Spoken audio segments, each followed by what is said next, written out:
Mga Pilipino, ayaw sa impeachment, political persecution daw. Dapat bang ibasura? Tingnan ng mga senator judges yung mga arguments namin dahil marami kaming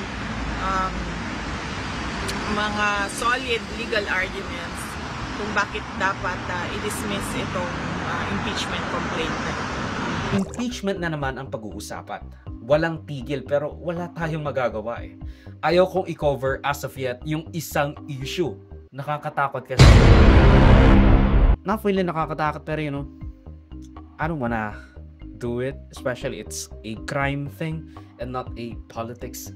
Now may bagong nilabas na survey ang Social Weather Station regarding Sara Duterte's impeachment habang papalapit ang July 28th o ang unang sesyon ng Congress after ng SONA ng Pangulo. Ayon sa survey, 42% ng mga Pilipino ay against sa impeachment at its corresponding complaint laban kay VP Sara Duterte. A not so insignificant amount.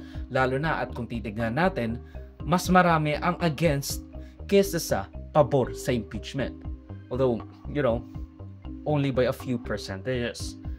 Because it is a sort of vindication para sa mga Duterte, with VP Sara even stating, even the sword, by the way, Senator Judge Meg Zubiri, hindi napigilang sabihin ng kanyang opinion, echoing, depende kung sino ang nauna, this sentiment na witch hunt / political persecution nga ang ginagawa kay VP Duterte para hindi makatakbo sa susunod na eleksyon.